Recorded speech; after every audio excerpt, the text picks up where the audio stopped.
Tak warai ya dadi wong alim. Anggap bae Lailatul Qadar ora usah darani ganjil, sing darani ganjil ya sapa. Aneh-aneh. Lailatul Qadar ya mulai tanggal 1 Ramadan. Malah ulama sedarani mulai ruwah iso wis ruwah wingi. Kalau sering tau Lailatul Qadar kadang mulut, kadang Dzulhijjah. Kalau kan jenisnya on time. Kayak wong melarat, dene dhuwit pendak entuk THR. Nah, wong marang pangeran ya sawal selo besar ya untuk napa? Lailatul Qadar. Mergo Lailatul Qadar iku malam diturunane Quran. Quran itu turun Ramadan tok apa tau Sawal ya? Sawal ya tau, Dzulhijjah tau.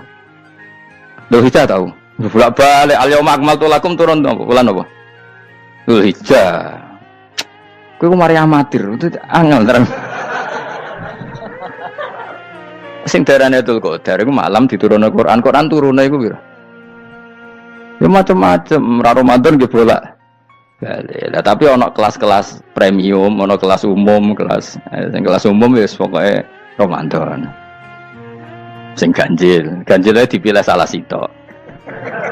Dadi iku pembatasan apa? Nah Quran dhewe turun coba surat paling terkenal, ayat paling terkenal al-yauma akmaltu lakum turun tanggal pira? Tanggal 9 Arafah Dzulhijjah haji wada. Padahal ta'rif Lailatul Qadar apa unzila fihil Quran.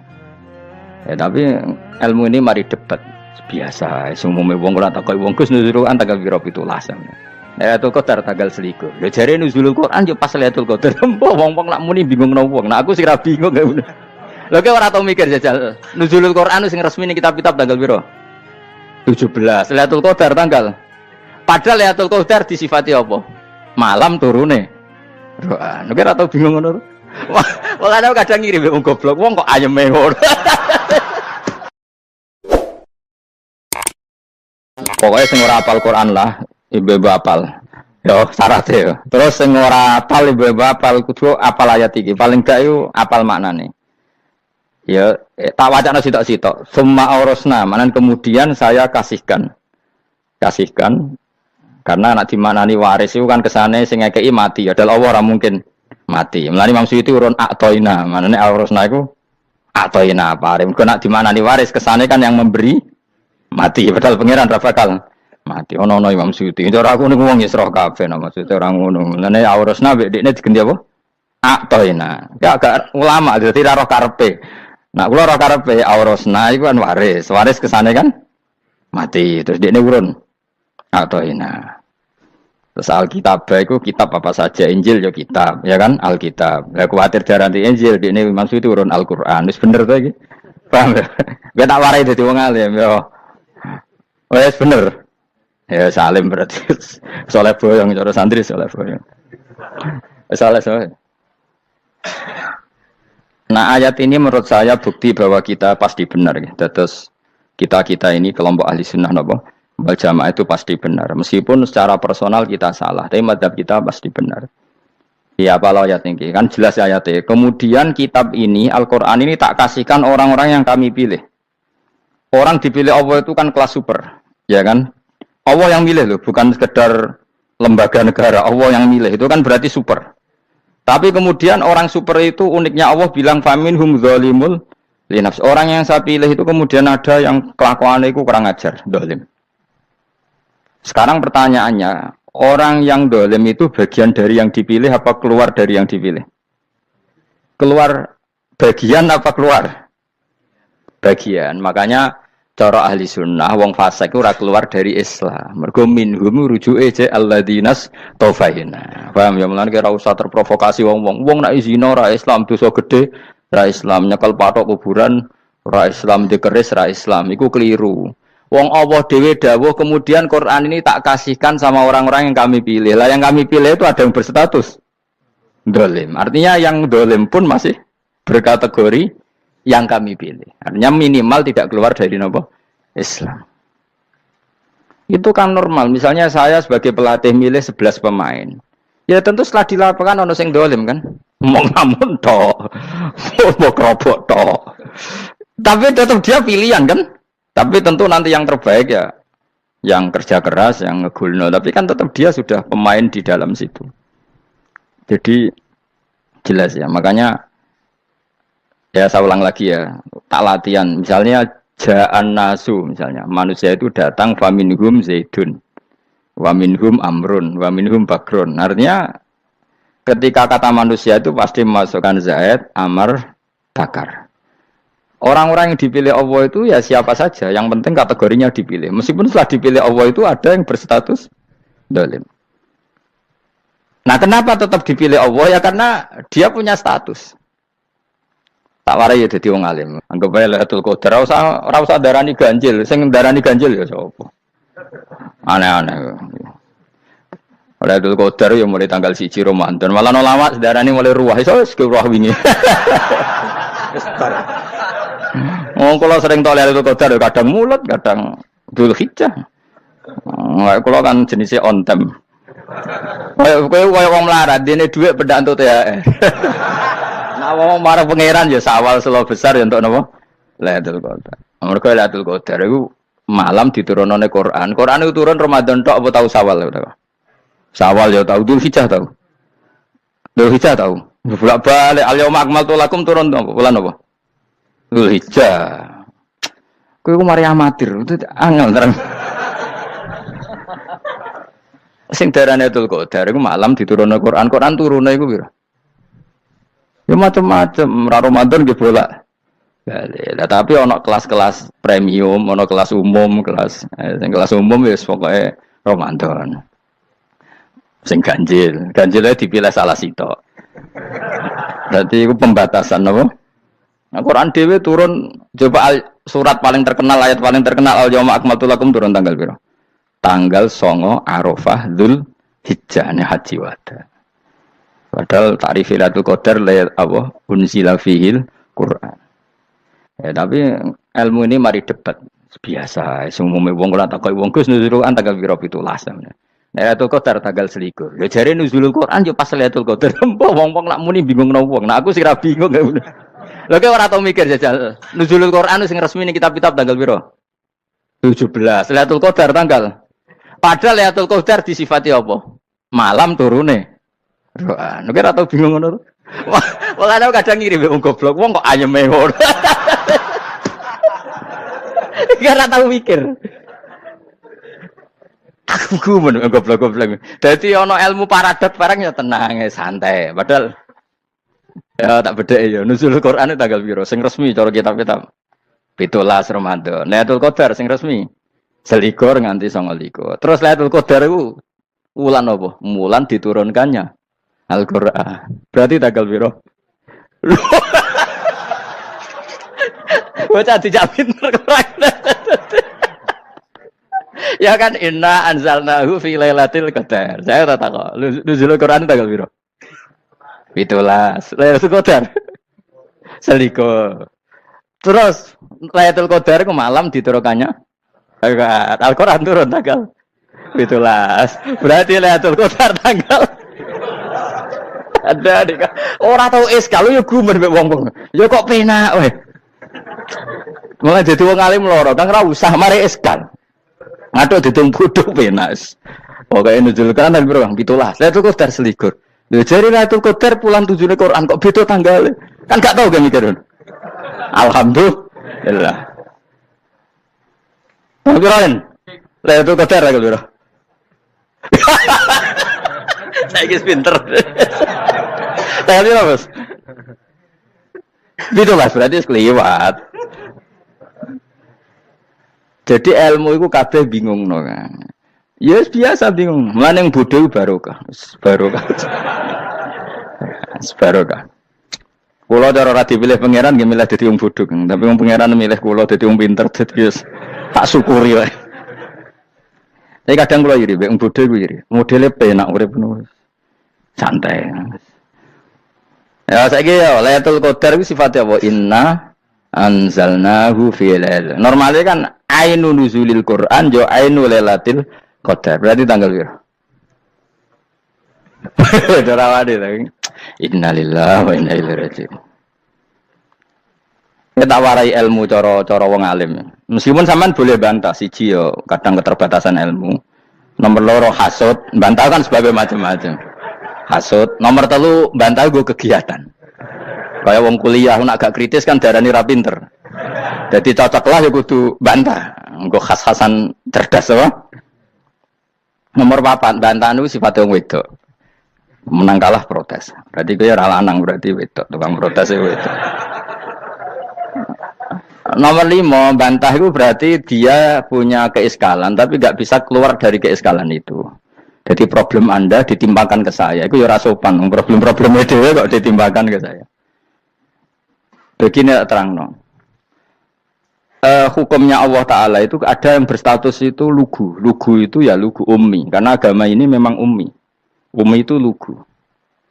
Sehingga agama ini tidak perlu diterangkan. Ngendikane Abu Hanifah, agama ini ketika datang, itu orang lugu. Lugu itu murni. Murni itu proporsional. Sehingga sifat ummi itu baik. Misalnya saya bilang gini, rumah awas kena keliru. Kalau kamu sholat itu batal kalau makan. Itu ukurannya 1 upo apa 1 piring? 1 upo kan? Itu sudah batal. Terus kalau saya bilang gini, Jong, nak tamu keimangan, itu 1 piring tak 1 upo. Enggak jawab ya? 1 piring. Orang iso misal, tak keimangan, gue 1 upo. Nah, lalu Anda ditanya gini, lalu definisi makan itu apa? Memasukkan 1 piring ke mulut, apa 1 upo ke mulut? Dalam bab sholat, 1 upo ke mulut itu makan. Tapi dalam bab hormat tamu itu 1 piring. Setuju ya? Tak warai pinter kayak. Ayo tak warai ya. Wes setuju ya? Wes pinter. Lo jawab wes pinter. Urung. Lailatul Qadar ya kono. Misalnya Lailatul Qadar menjadi super karena ada sesuatu yang super turun, yaitu Lailatul Quran. Jadi menjadi super karena yang turun adalah sesuatu yang super, dan itu artinya tanggal. Loh, sawane aku cek. Iku teke tanggal 21 kabeh sing ngaji ning kene. Oh jelas inna anzalnahu fi lailatul qadar. Hurujuke ning ndi? Quran kan? Wa ma adraka ma lailatul qadar. Lailatul qadri khairum min alfi syahr. Makanya Lailatul Qadar itu ya bisa saja tanggal 1 kemarin sudah kelewat. Mbok entah ini jebelis baris dada. Atau mungkin Sa'ban. Jadi perdebatan ulama tentang Lailatul Qadar. Malah ada wali yang bilang saya tiap hari mendapat Lailatul Qadar. Nah, itu malah ra kelas meneh, itu malah pusing, malah napa? Pusing. Udah enggak usah mikir itu. Jadi hukumnya Allah itu ada 2. Ada hukum itu lugu dan ini bagus. Makanya saya itu kenangan saya terbaik dalam membela Allah dan Rasul. Saya ulang lagi, kenangan saya terbaik dalam membela Allah dan Rasul itu masalah faraid. Dulu mungkin banyak yang ingat lah ketika tahun berapa lupa saya. Tapi ada seorang menteri dan pakar Islam menggulirkan isu hak waris itu sama, lelaki dan perempuan sama. Alasannya karena perempuan sekarang kerja. Jadi gara-gara kesamaan gender kemudian mereka ingin bagi waris itu apa? Sama lidzakari bisul hadil unsain itu ditentang. Gerakan itu pernah menguat, termasuk yang bisa dengan tanda kutip bisa menghentikan gerakan itu termasuk itu saya. Yang punya pikiran gitu tak parani, tak tantang begini. Saya bilang gini, Anda ngomong ini itu karena pinter apa karena tren? Tak tanya, ya karena pinter. Saya ini kan orangnya keren, punya kepangkatan jos lah. Ya kepangkatan jos, kepangkatan dunia, mesti cara pangeran bojos ora ya ora. Cara ukuran dunia itu jos lah. Tak tanya, saya itu Pak, termasuk yang setuju gerakan kesamaan gender. Dulu kan lelaki perempuan itu beda sekali karena lelaki kerja perempuan tidak. Sekarang sama-sama kerja maka warisnya harus sama. Terus saya tanya gini, lalu penyebab warisan itu kerja apa lelaki? Dia jawab kerja. Dia nggak ngerti kalau ngadepin saya. Saya ini kan orang alim yang biasa belajar mantek. Dan ini roh nak aku ngalim. Sembrono ya jadi ini. Ketika tak tanya gini, lalu misalnya saya punya anak, yang anak saya putri itu direktur BUMN atau direktur bank atau direktur PT besar. Kemudian anak lelaki saya idiot, goblok. Warisannya dikasihkan siapa? Kalau kerja adalah alasan dapat warisan, berarti anak saya perempuan itu yang dapat warisan dong. Anak saya lelaki kan idiot, nggak kerja. Lalu warisan itu berdasar prestasi apa empati? Kalau berdasar prestasi malah Anda ini aneh. Sudah kerja direktur BUMN hanya karena dia kerja, dia dapat warisan. Karena Anda bilang asbabul irsi adalah kerja. Kalau saya bilang karena empati, saya juga agak fair. Yang kerja juga butuh modal gak saya warisi, tapi yang idiot tak warisi karena warisan berdasar empati. Lalu Anda milih mana? Bingung deh. Sampai dia ikrar, saya belum pernah mendapat perlawanan seperti ini karena Anda ngomong sama orang-orang goblok, kata saya. Terus saya bilang, saya ini ngaji Wahab khatam berkali-kali. Anda mungkin baca kitab Wahab itu hanya terjemah. Maka menurut Islam yang menjadi hak waris itu sebabnya zukurah wal unasah, kelelakian menjadi dapat 2 bagian, keperempuanan menjadi 1 bagian, dan itu Islam tidak mau urusan dengan prestasi maupun empati, mujarrodul zukurah dan mujarrodul unusah. Sehingga dengan seperti ini tuh Islam nggak ribet. Coba kalau kamu pakai ilatul hukmi, pakai cara berpikir logika, malah ruwet karena tadi kalau kesamaan gender itu karena perempuan kerja, lalu misalnya yang lelaki idiot misalnya atau pengangguran, warisan kamu kasihkan siapa? Kalau kerja itu menjadi alasan hukum, kamu kasihkan yang perempuan kan? Aneh enggak? Yang sudah kerja malah kamu kasih warisan yang nganggur? Enggak. Berarti berdasar prestasi atau berdasar empati. Kalau kamu dapat warisan idiot dulu dong. Idiot dulu, goblok dulu, kecelakaan dulu, baru dapat warisan karena dapat empati. Yang sudah PNS enggak perlu dapat warisan karena sudah juga ruwet. Oke, seperti ini ruwet enggak? Ruwet. Nah, kata Imam Haromen gurunya Ghazali, agama itu kadang dinuna dinul ajais. Kita ikut yang lugu saja. Allah bilang lelaki dapat 2 bagian dari perempuan, ya lelaki ya yang punya alat kelamin, penis. Perempuan yang punya farji, ya sudah gitu aja, enggak usah ruwet-ruwet. Kenapa begitu? Ya sudah seperti itu. Nanti lama-lama gini kalau diterusin. Ada seorang dokter fikih perempuan. Dia menguasai fikih sholat. Ruhin lanang tapi gak menguasai fikih sholat. Rohnya mau pesolatan misalnya. Lalu yang jadi imam siapa kalau berdasar prestasi? Perempuan dong, karena dia doktoral fikih sholat. Dia menguasai aneh-anehnya sholat. Horo ibu masaili sholat dia menguasai. Sementara Ruhin takoi sholat apa Ruhin? Pokoknya ini gugus ngadeg terus lugu. Terus ngadeg malah. Apa? Ada mulan. Nak salam ngalerian. Dia tahunya hanya itu dok. Lalu kalau nuruti imam sholat adalah yang terpandai dalam fikih sholat, tentu yang imami perempuan. Tapi agama ini tidak seperti itu. Pokoknya wong lanang imami. Wong beda. Jadi makanya kata Imam Haromen dinuna dinul ajais. Sampai Said Muhammad itu sering ngutip beliau gini kan, Allahumma imanan ka imanil ajais, ya Allah.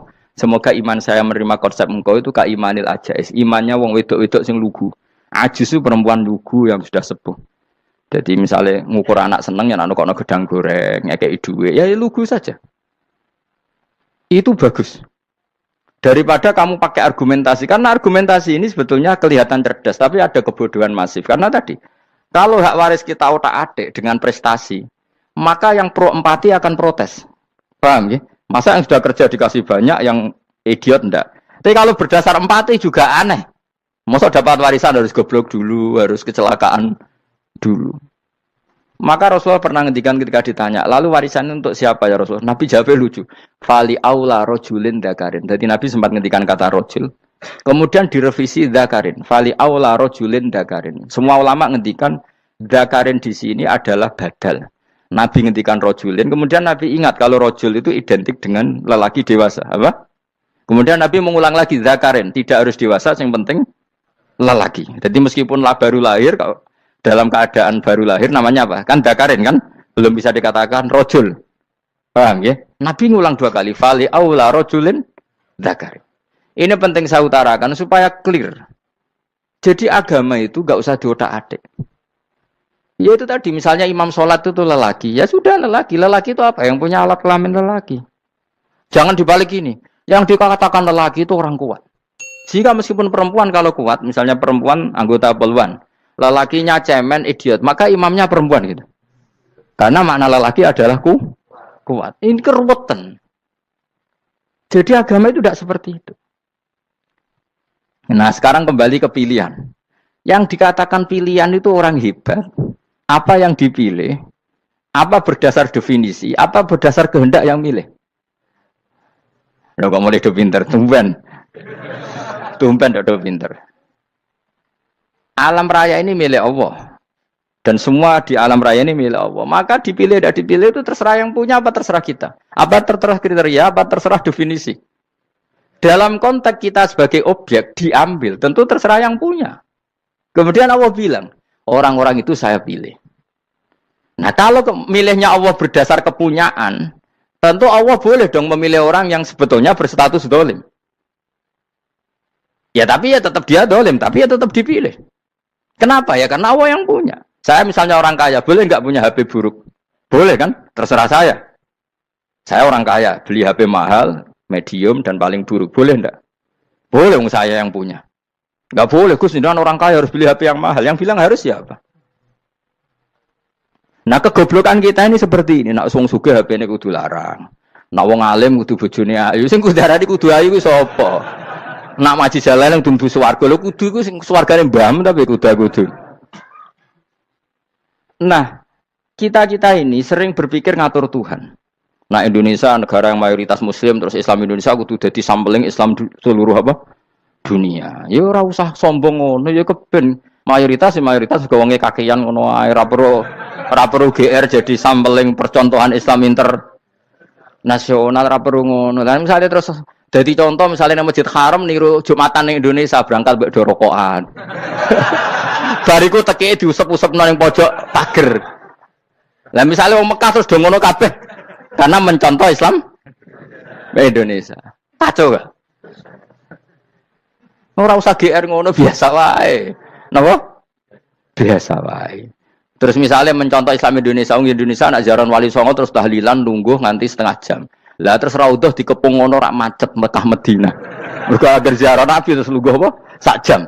Nak ning Wali sak jam ning Nabi 2 jam lah kira-kira gitu. Ya malah nganyak Kanjeng Nabi dong. Nabi sekaruan Afdhalul Khalqi mbok dongakno wa maghfir lahu warhamhu. Iku malaikat sak langit misah. Ya Nabi kok dongakno di sepuro. Kowe tapi ya butuh sepuro. Enggak boleh doakan Nabi gitu enggak boleh. Wa sholli ala sayyidina Muhammad wa ala alihi enggak boleh pakai ighfir lahu. Masalah kita tahlilan apa alam donga iku terus kamu gunakan. Ya misalnya terjadi percontohan Islam dunia terus Nabi kapundhut ditalkin, nak ditakoki waman rebuka piye. Terus Nabi warai waman nabiyuka. Mesti Nabi yo pro, lah aku Nabi coba takoki. Jadi kita ini sering kumo luhur karena kita mayoritas terus jadi percontohan ora usah ngono. Paham ya napa? Ndak usah ngono, mayoritas ae tapi ora usah GR jadi apa? Percontohan internasional. Mungkin kalau masalah Islam damai ya bagus. Tapi itu kan tidak hanya Indonesia. Di mana-mana yang Islam damai juga banyak. Dan yang tukaran juga banyak. Toh yang tukaran nggak pernah maklumatkan diri ini percontohan janda. Ya biasa saja. Saya ulang lagi ya. Maka menurut saya nggak akan benar pendapat Khawarij atau pendapat Islam yang keras bahwa orang dosa besar itu keluar dari Islam. Karena ketika Allah mengatakan, kemudian aku pilihkan kitab ini, tak kasihkan orang-orang yang saya pilih. Itu diantara yang pertama adalah, meskipun mereka sebagian tetap zalim. Artinya tetap zalim itu tidak menjadi dia keluar dari status Islam. Paham ya? Sekarang saya tanya, yang dikatakan warga Indonesia itu siapa? Ya siapapun yang bergeografis di Indonesia, lahir sebagai aktor Indonesia, ya orang Indonesia. Kemudian ada yang penjahat, ada yang maling, kita penjara. Apa dia keluar dari kebangsaan Indonesia? Enggak kan? Sama ketika orang Islam menjadi zina dan fasik koruptor, keluar dari Islam enggak? Enggak. Karena Allah tetap bilang faminhum. Apa? Faminhum. Jelas ya? Wes kayak ngarah Khawarij. Kenapa? Kalau Khawarij cara berpikir itu ekstrim. Setiap dosa besar itu mengeluarkan orang dari status Islam. Oh, itu bahaya sekali. Karena nanti kalau itu iya, kita akan kehilangan banyak orang nopo Islam. Makanya Nabi nanti ngendikan, saya berharap yang nanti masuk surga dari umatku itu separuh, 2/3. Itu kata ulama-ulama. Kalau kita pakai mazhab Khawarij, orang Islam itu tidak sampai 1/3. Karena banyak yang keluar dari Islam. Duwe keris gak Islam, duwe akeh gak Islam, nglakoni jimat gak Islam, nyekel patok gak Islam, dosa gede gak Islam, korupsi gak Islam. Terlalu banyak yang kita usir dari Islam. Lalu kita ngusir atas nama apa? Coba. Kalau atas nama Tuhan, kamu tidak Tuhan. Atas nama wakil Tuhan, Tuhan tidak pernah mewakilkan ke Anda. Orang-orang mandate.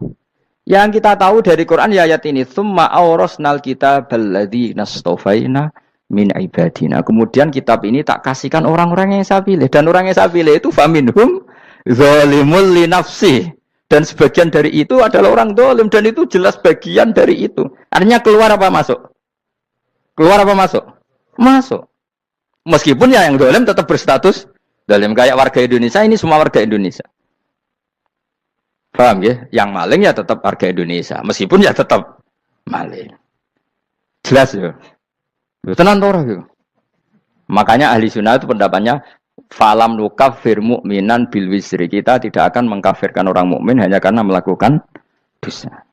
Kenapa ya? Karena Allah bilang faminhum setengah sangking itu masuk bagian. Dan itu luar biasanya Allah disebut istofaina. Tetap orang-orang pilihan.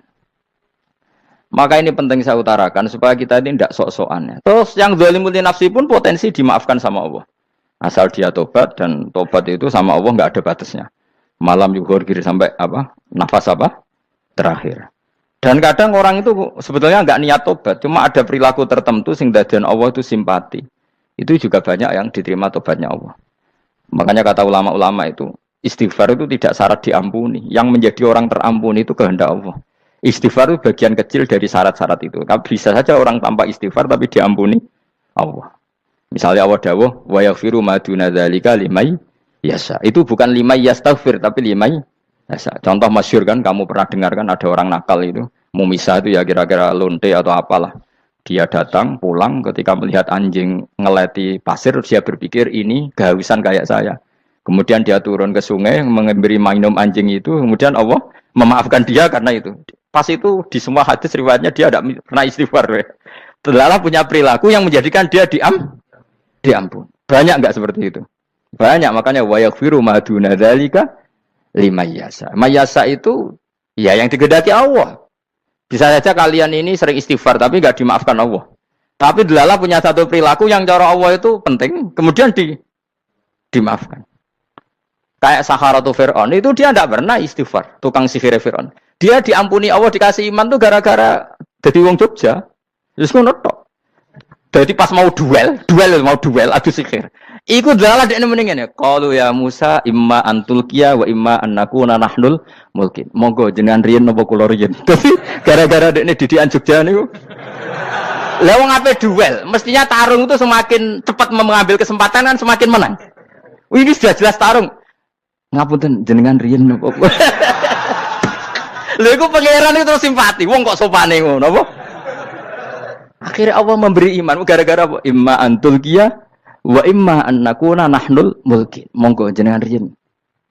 Lah Musa juga Allah juga enggak terima kalau nabinya kalah sopan. Sehingga Allah memerintahkan Musa adalah sopan. Mboten jenengan mawon. Jadi Nabi Musa qala bal alqu. Jadi Nabi Musa enggak jenengan riyen mawon. Jadi coba, itu kan unik. Dia tidak ingin diampuni Allah, tapi adalah dia sebenarnya satu perilaku yang menjadikan Allah itu simpati, yaitu kesopanan dia dengan Nabi Musa. Imma antulqiya wa imma annakuna nahnul. Nabi Musa juga bilang qala bal alqu moga jenengan riyen mawon. Akhirnya sakar nggih nak ngoten. Makanya Firaun itu mangkelnya bukan main. Ketika pertunjukan itu akhirnya kan Saharatu Firaun kan kalah. Setelah kalah langsung iman. Maka kata Firaun, ini jelas Musa itu guru kamu. Cuma pura-pura saja kamu pro saya. Lah buktinya apa jare buktinya tadi monggo-monggonan gitu. Makanya Firaun bilang innahu lakabirukumul ladzi 'allamakumus sihr. Wah, itu mesti Musa itu gurumu. Padahal dia enggak kenal sama sekali. Cuma gara-gara monggo-monggonan tadi itu akhirnya terus pikirannya Firaun. Oh, mesti wis kenal suwi mau gayane tok. Mergo gara-gara monggo-monggon, monggo jenengan riyen. Mboten, monggo jenengan. Jadi makanya sampean jangan putus asa. Makanya keliru sekali kalau kita bilang diampuni Allah nunggu istighfar. Enggak. Tentu istighfar penting, kita sepakat. Istighfar itu penting, kita sepakat. Tapi itu tidak satu cara-caranya Allah untuk orang bisa diampuni. Nabi misalnya ngendikan ana wa kafilul yatim kahateni fil jannah. Coba. Orang sering istighfar sama kafilul yatim, kira-kira surganya cepat mana? Cepat kafilul yatim meskipun enggak istighfar. Boleh istighfar terus tapi medhit ra karuan. Tak jamin pun rokok alamatnya medhit jelas nen rokok aku roh. Wis jelas. Al-bakhil itu qoribun minan nar, jelas alamatnya deket-deket situ lah, paham ya? Wis jelas as-sakhi qoribun minallah, qoribun minan nas, baitun minan nar. Nah al-bakhil baitun minallah, baitun minal jannah, qoribun Nanar. Jadi wong medit itu ya deket-deket situ alamatnya sudah jelas deket-deket neraka. Ana wa kafirul yatim kahateni fil berapa? Apa semua yang dimaafkan Allah Nabi nyebut syaratnya istighfar? Kebanyakan malah enggak. Orang alim misalnya. Makanya orang alim kalau jarang istighfar kamu enggak usah iri. Orang alim tuh mulang tok, itu langit bumi mintakan ampun. Wa innal alima la yastaghfiru lahu man fis samawati wa man fil ard hatta al khitan fil bahr. Orang alim itu otomatis dimintakan maaf oleh langit dan bumi sampai iwak ning laut. Mulane jendur Gus Pak jarang istighfar. Aku sing istighfar iki akeh sembrono. Langit bumi no. Mulane kula nu jarang istighfar bukan karena saya sombong, memanfaatkan istighfar mereka, no. Dan saya yakin itu lebih mandi timbang istighfar saya. Ngon koman fi samawati nglebokno Jibril, Mikail, orang-orang keren, no, makhluk-makhluk no, keren. Saya baru cari hadis yang wa innal muta'allim sing ijek belajar tapi belum ketemu. Nanti kalau ketemu tak kasih tahu apa? Karena hadisnya yang saya baca masih wa innal alim apa? Orang alim jadi agak ketat. Nah, nanti kalau sudah ketemu wa innal muta'allima. Nanti dicari. Tapi pasti palsu kalau ada itu. Karena semua tagnya itu apa? Alim. Atau ya kamu alim dibanding yang di bawahnya. Ya semoga itu masuk apa? Jadi dibanding orang Papua kan wis alim. Saya ulang lagi ya, ini penting sekali. Jadi latihlah jangan punya gerakan takfiri orang lain dianggap kafir, orang lain dianggap kafir karena Allah tidak pernah mengusir hambanya. Meskipun apapun salah dia, kata Allah tetap faminhum. Apa? Faminhum. Hum itu rujuknya ke yang depan. Jadi termasuk orang-orang yang saya pilih adalah faminhum zalimul li nafsi. Tetap dia di arena itu. Nisbatnya Islamnya tetap di area Islam itu. Meskipun yang ya kayak warga Indonesia coba. Warga Indonesia itu siapa? Yang terlahir di Indonesia dan berKTP kartu keluarga Indonesia sudah. Nanti tentu yang bajingan tetap bajingan, yang koruptor tetap koruptor. Tapi menjadi warga Indonesia terus keluar dari warga Indonesia. Tetap warga Indonesia. Kira-kira seperti itulah analoginya. Tetap istofaina, tapi tetap berstatus faminhum dhalim. Tapi rujuknya kan tetap faminhum ikut setengah sangking alladzina tofaina. Mulane ngaji sing tenanan. Kowe ora usah anut khawarit. Khawarit ku apa? Ngamukan. Sidik-sidik wong liya salah itu apa-apaan. Loh saya juga mangkel be wong dolim. Semua orang soleh mangkel be wong dolim. Tapi ya dihukum saja. Misalnya dalam Islam ada kisos, ada hadul qadzaf, hadus sariko. Ya hukuman saja. Tapi hukuman itu tidak bisa menghilangkan status. Ya sama seperti manusia tetap manusia. Meskipun apapun dia ya manusia. Ya tadi misalnya manusia itu siapa? Ya manusia itu ya manusia. Terus kamu bikin orang yang standar ideal manusia adalah yang berperilaku baik, yang enggak pernah salah. Kemudian kalau Zaid itu maling berarti tidak manusia. Terus barangnya apa? Ketek. Tidak bisa. Makanya kembali lagi dinul aja. Kamu bikin definisi manusia itu tidak usah seangkuh itu. Manusia seperti ini manusia ya sudah. Maling ya manusia, orang soleh ya manusia, orang sedengan ya manusia. Lelaki itu apa? Yang punya alat kelamin penis itu lelaki, titik sudah. Sehingga nanti warisannya ya dia lelaki. Sholatnya dia bergaya. Kamu tidak usah bilang gini, lelaki adalah yang cakap memimpin, yang maco, yang kuat. Jika kalau tidak seperti itu namanya perempuan.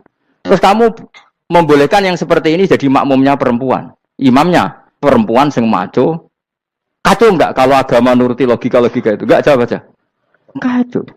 Lalu lucunya sekarang banyak kecerdasan yang mengarah ke sana. Makanya agama ini jadi kacau. Karena sudah ada dinul ajais. Agama ini agama ummi. Ya agama ini agama ummi. Kata Allah huwallazi ba'atsa fil ummiyin. Ummiyin itu lugu itu polos. Jadi kalau orang polos misalnya gini. Ini apa? Kira-kira kalau jawab orang polos ini. Jam. Bagus kan jam? Jam untuk apa? Penunjuk waktu. Ya sudah seperti. Tapi kalau orang engkek. Ini itu apa jam? Itu barang murahan. Bulat kan oleh jawab. Ono numpak mobil carry itu apa? Itu black melaku. Yang mobil itu Alphard. Jadi kacau. Enggak boleh agama dibawa ke sana. Apa? Agama di sana dibawa ke sana. Lah itu madzhabnya ahli sunnah apa? Wal jamaah. Ketika Rasulullah ngendikan la yu'minu ahadukum hatta yuhibba li akhi, ora kok diarti ini ora iman. Jika yang menyala itu tidak iman, tidak seperti itu cara mengartikan ahli sunnah wal jamaah. Karena status itu tidak pernah hilang. Yang hilang hanya kesempurnaannya. Paham ya? Kesempurnaan kita jadi manusia hilang karena kita maling, karena jadi koruptor. Tapi tetap kita manusia. Siap. Kesempurnaan kita sebagai orang mukmin hilang kalau kita fasik, tapi kita tetap mukmin. Paham ya? Makanya setiap hadis gitu kata ahli sunnah ya la yu'minu imanan kamilan. Wis dong ya. Dong. Dong.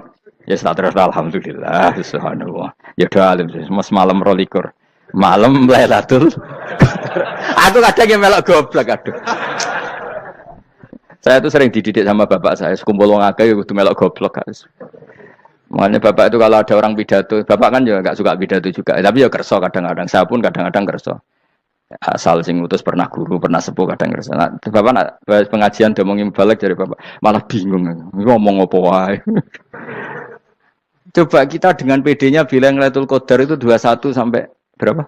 29. Lailatul Qadar. Warna itu malam Lailatul Qadar. Lalu Lailatul Qadar keren tuh karena apa coba? Karena nuzulul Quran. Lalu nuzulul Quran tanggal 17. Lalu Lailatul Qadar tanggal berapa? Oh, ada nih. Alhamdulillah. Tapi ini jangan jadi keiskalan yang masif itu sudah difitnah. Coro Gus Bak, ya coro Gus Bak, coro Quran ngawur gitu. Sembrono. Memang aku tidak pendapat tentang Quran, ya dan ayatnya seperti itu. Maka yang benar, Lailatul Qadar itu kata ulama-ulama dulu, orang yang beramal soleh, ya itu sudah anggap saja dapat Lailatul Qadar. Murat ora usah ndelok esuk-esuk ndelok srengenge blerengen ta ora, nek ora blerengen berarti untuk Lailatul Qadar. Jan mendung kan blereng iki. Terus bengi angite sayup-sayup. Anggere dini hari ya sayup-sayup blok-blok aneh-aneh wae. Lah nek pikir sego ora, berarti wong laut gak tarah untuk Lailatul Qadar, ke segoro kidul langine bianter. Lah nek ning Dieng ya mesti sayup. Mau angin tok gunung wis kesel tadi ora sayup-sayup. Gawe ukuran ojo ngono, gawe ukuran ngono rak wong Dieng luwih ngrasa entuk Lailatul Qadar timbang wong segoro kidul. Go segoro kidul angine apa? Buanter. Padahal alamate piye? Sayup-sayup. Mana-mana. Maksudnya alamat ngono iku ora ngono, maksudnya ayat iku Kanjeng Nabi mbak dawuh ngono, maksudnya ora ngono. Wes dong ya. Ayo Lailatul Qadar tanggal aku seneng wong bodho. Enak urip wis happy no? Happy. Ya saya ulang lagi ya. Jadi kejati dirian itu tidak bisa hilang dengan standar keidealan. Yang hilang itu standar apa? Keidealan. Misalnya kita maling, ya eman lah sebagai orang mukmin kok maling. Warga Indonesia kok kriminal tuh eman, tapi dia tetap orang Indonesia. Orang Islam tetap Islam meskipun dia fasik. Sebab itu Allah ngendikan faminhum zalimul linafsi. Sebagian dari orang yang saya pilih dia adalah orang dolim. Ya dolim saja. Jangan kamu katakan kafir ya dolim saja. Dolim kira-kira maknanya kurang ajar, kacau, kriminal. Tapi kan tetap dia orang Indonesia. Paham ya? Ya tetap dia orang Islam. Tapi Islam yang dolim. Ya seperti saya sering cerita. Saya pernah ketemu orang alim melaku di Tuban. Iku pilih tanggamu. Wong Islam kok kumat. Umat Islam kok do mabuk. Ya tentu oknum ya. Tapi dari orang alim tadi, itu orang umat Islam. Islam sing kumat. Jadi orang Islam itu hanya dua, umat Islam sama Islam yang kumat. Jadi kalau pas fasik ya Islam kumat. Kalau pas waras umat Islam. Ya sudah itu bolak-balik. Ya, jadi umat Islam.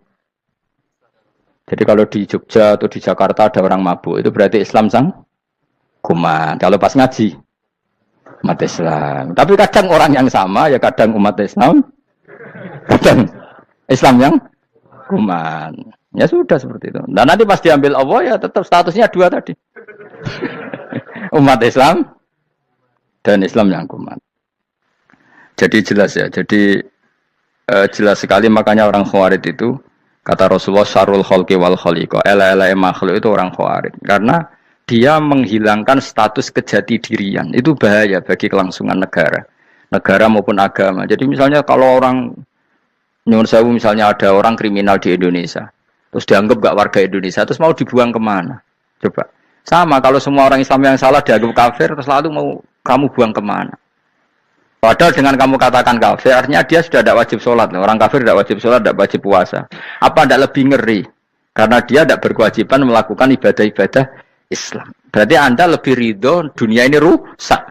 Jadi misalnya Zaid karena megang patok kuburan atau melakukan dosa besar, kamu katakan kafir. Setelah kafir dia wajib sholat tidak? Tidak kan? Wajib puasa ndak? Berarti kan malah jura-juran. Karena mendorong orang keluar dari ring permainan kesalehan. Tapi kalau kita katakan Islam, kemudian kita bina. Kan ini jadinya aset. Dengan kamu katakan Islam artinya menjadi aset kan? Bandingkan kalau kamu katakan keluar. Paham ya? Makanya Nabi ngendikan umatku itu apa? Khawarij.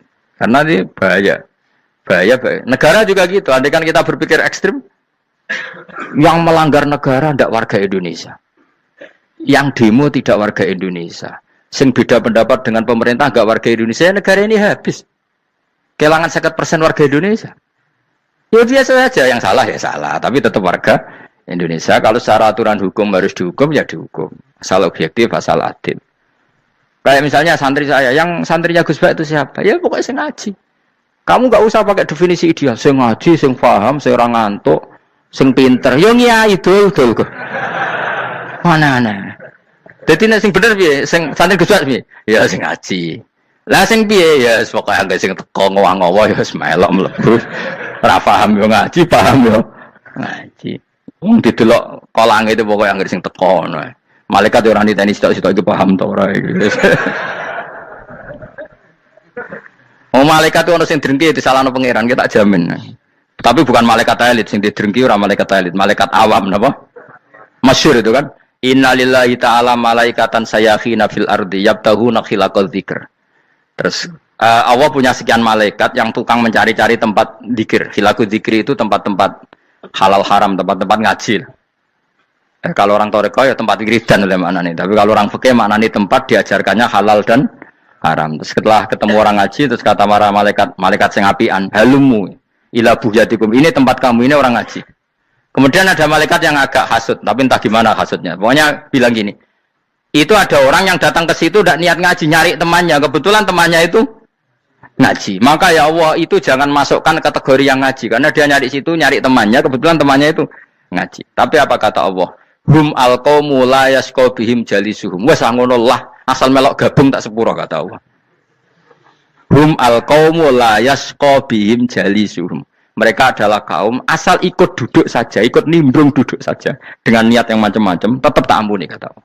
Tidak penting kan niat ngaji ku hiburan, alternatif, dibanding ngomasum pengadepi bojo. Wes gak penting kabeh. Wong anggere melok nimbrung sah. Enak loh? Nah, ya alhamdulillah. Ya sauni-unimu. Jadi agama itu tadi, pokoknya jangan kulino merubah kestatusan. Makanya itu hebatnya ahli sunnah napa wal jamaah. Setiap ada hadis la iman liman la ahdalah. Tidak ada iman bagi orang yang enggak nepati janji. Semua ahli sunnah nafsiri gimana? Tidak ada iman sempurna, tapi dia tetap mukmin. Cuma tidak sempurna, tidak dihilangkan status mukminnya. Masa orang Indonesia kalau maling enggak orang Indonesia? Lalu kamu buat kemana dia? Ya tetap dia orang Indonesia. Meskipun tidak ideal sebagai warga Indonesia, tapi tetap orang Indonesia. Jelas ya. Tadi summa awrasnal kitabal ladzina istofaina min ibadina. Terus orang yang istofaina itu berstatus faminhum zalimul linafsi. Tapi tetap istofaina, tetap orang-orang apa? Pilihan. Karena kita alhamdulillah apapun fase kita dipilih Allah menjadi orang Islam. Alhamdulillah alladzi hadana li hadza ma kunna linahtadiya laula an hadana Allah. Dan kita alhamdulillah dengan segala kekurangan kita tetap dipilih Allah menjadi muslim. Ora terima muslim pembawa jalalain, enggak keren ta, Mas. Jas napa? Jas. Muslim pecinta Lailatul Qadar. Meskipun salah tanggal. Ayo gumun wong. Gak tau mikir ngono to kan? Iya, soalnya aku lah ya yakin Lailatul Qadar tanggal 21. Karena suara mayoritas suara Tuhan.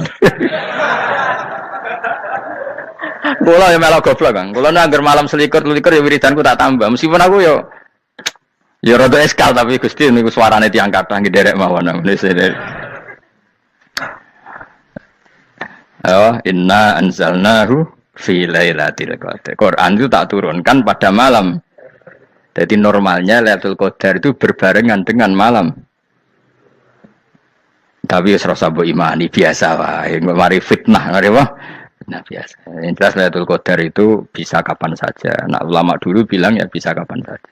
Cuma kata ulama-ulama bisa saja diturunkan di tanggal itu. Ya bisa itu karena memang nuzulul Quran itu kan tidak semuanya di tanggal 17 sebetulnya.